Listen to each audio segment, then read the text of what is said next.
Hey, it's W5HRO. If the tripod would quit swaying back and forth a little bit.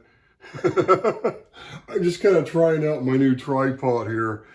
I thought I'd play around with it. The only drawback is when I try to get down to one of those nooks and crannies to show you at a certain angle something down in there, I can't do it this way, but let's see what happens here. I just thought I'd give you an update here. It's Saturday, March 1st, and I got all my parts in on Tuesday, but I've been busy and everything, and I had other stuff to do, so I I had just got to it today. But I got the I decided not to put I got the resistors. I got these were like 10 ohm 35 watts. I got three of them. I just got some extra ones just to have them because they were dirt cheap. This kind of stuff's hard to find nowadays. But then I realized if I stuck it in there, I was going to have to put another standoff down in there somewhere and then run another high V wire back over, and I went, screw it. It's not worth it just for 10 ohms. So I went ahead and just did that jumper like I'd planned. I just completely eliminated that 10 Henry choke. I just got a shorted wire where it was now. So anyway, but I put the 2.001 caps on the AC input line for this filament transformer for the 1625. You remember last video I showed you that I had this, I put the right size transformer in. And I have the two over here on this AC line, which is also, it goes to, it doesn't go to this one, but it goes, there's a short line that goes from there to there. They should be right there, but it's close enough. I mean, this way they're also closer to this guy. And then the one over here, this other transformer's on the top side of the deck. The line's running back here, and it's connected to this one anyway, so it's all good enough now. So at least the AC line's bypassed, because like I said, what dawned on me was I didn't have anything bypassed on this AC line. Because the power's so high that it's just so high that the RF, that it's just blowing the fuses because there's too much RF getting on the AC line, or it's spazzing out like this transformer, that transformer, or this one, it's doing something weird, and that's what was causing the problem. I don't know. It's just, one of those things that's a strong possibility. The only other thing I realized is I just put these new caps. I took off these are what I had on there. These are those same kind from China, but these, oh God, those are, I learned you got to go bigger than that. So I took those off, and these are just 0.001 bypass caps across the regulators in series, and I added the one down there. So everything's all wired up, everything's done. I just got to turn the thing over on the top side and change out that one 1,000 picofarad, which is 0.001 5 kV doorknob on the top, and change it out to this 500 picofarad because I'm reducing it by half. And this is like a 30 kV, so I just want to get that parallel capacitance reduced as much as possible. So that's going to be good. Then I have I found some 0.01 15 kVs. Let me see. These are those big ones from China too. Yeah, those are like 103s. Yeah, those are 0.01 mics. And those are like 15 kVs. Those are going to go across the 3 meters just fine. So I'm going to put those on. That'll be the last thing I do tomorrow. I realized I don't have, what I realized is I never had any insulation. When I had those cheap blue caps on here, I never had any insulation between those tube socket pins and the, the aluminum chassis. And this one pin, a couple of these were kind of close. I had bent them flat like this, but they were kind of close. And I thought, that's probably not a good thing. So I thought I need to get some rubber, and I thought I still had some of that rubber I used that's on the bottom side of the lid, but I guess I used it all. So I've got to get on Amazon and see if I can't find some. And if I can, I'm going to run down the hardware store tomorrow. So I'm hoping to get this thing done by tomorrow, but it may be too late to get something overnighted from Amazon that quick tomorrow. It's possible. Let me see. If not, I'll run the hardware store. I'm going to find some rubber somewhere that they use for something I could just cut. I just need to, what I'm going to do is I'm going to make a sheet. I'm going to cut it to where there's notches where these standoffs are. So it just kind of sits in there, and I'm just going to have it like so it's between it. And that's all I'm going to do.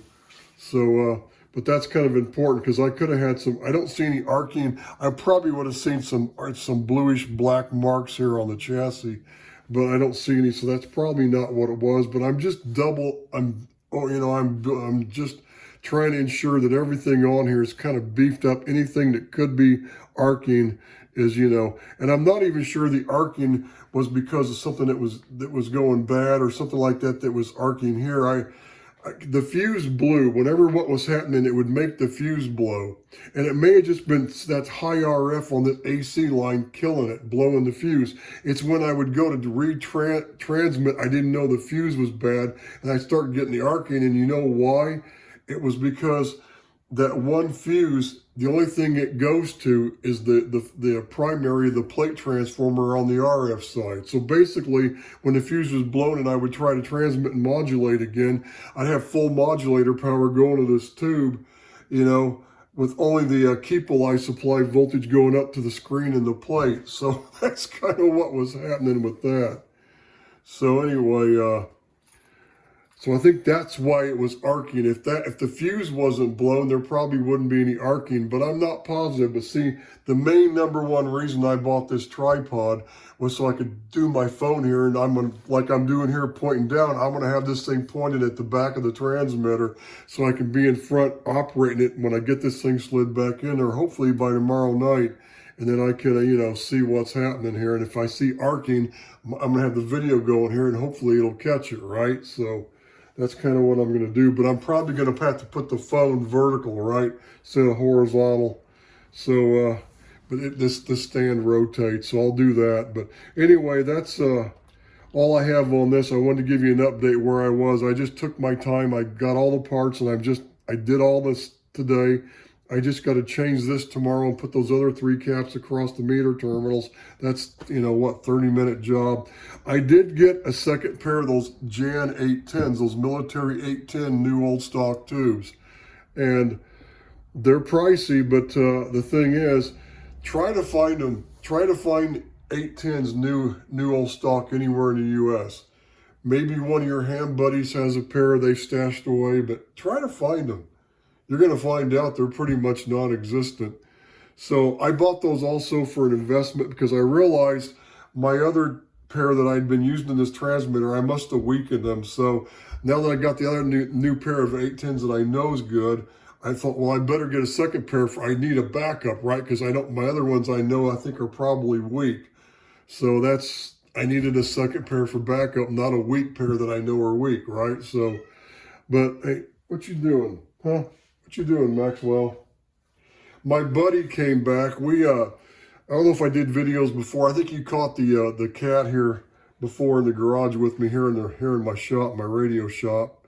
Not the Radio Shack, but the radio shop, the W5HRO kind of in the preliminary stage shop. This thing's it's kind of messy. Things are still not organized, and when I get the rest of this area cleared out, the rest of the shop, this garage cleared out, it's going to really get organized quick when I get everything put nice, neat in cabinets and clip leads hung up, nice and neat, and test leads, and it'll be fancy. But anyway, what I was getting at is that, when I get old, if I say I don't need these 810s, well, they're only going to appreciate in value, and somebody, 15, 20 years down the road, is going to be desperate for a pair of 810s. They're going to have like a desk kilowatt or a KW1 or something that uses 810s, and they're not going to be able to find them.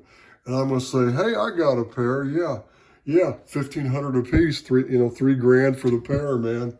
That's what it's going to cost if I ever sell them, So, but that'd be like 15, 20 years down the road.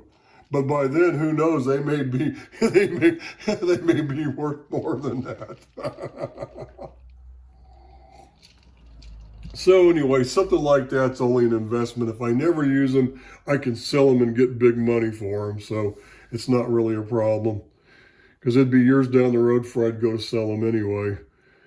Or somebody that'd have to be, well, my wife wouldn't know what those things are even worth, nor would my daughter. So I'd have to, I think what all hams do when they get old, they should actually list all their equipment and the current values of what they think it's worth at the time, and just document it. That way, when you die, your family knows what to do with it and knows what the stuff is worth, and leave a list of people to contact, list of places. Half of them may be gone or dead or something by the time you get to that point. But hey, who knows? you know, leave some contact information for people who might be able to help you get rid of it and at least what the stuff's worth, right? So anyway, so that's I guess that's the end of that. That's all I had to, here I sound like Forrest Gump. That's all I have to say about that. Anyway, let's, I guess, I'm going to go ahead and post this video because mainly I was trying to test out my, my tripod because I'm going to use this, like I said, when I go to test this thing. Hopefully, if I can find something on Amazon that, if it's not going to get here overnight, then I probably just run down the hardware store and find some rubber. I just don't feel like going there today. I could, I'm just not in the mood. So that's all for now. Let me wrap this video up and post it. And when I get this thing back in the rack and hook it up and get the video camera going, I test it out. Let me see if the arcing still happens. If it doesn't, then maybe I fixed it. I'm wondering if maybe putting these caps on the AC line to bypass the line, because I realized I never bypassed the AC line anywhere on any of this stuff. And that could have been the problem right there. It could be wiping out one of the supplies on the exciter rack or the modulator rack because RF's getting into it now that the power's so damn high. So anyway, that's all for now. 73s. This is W5HR and an O.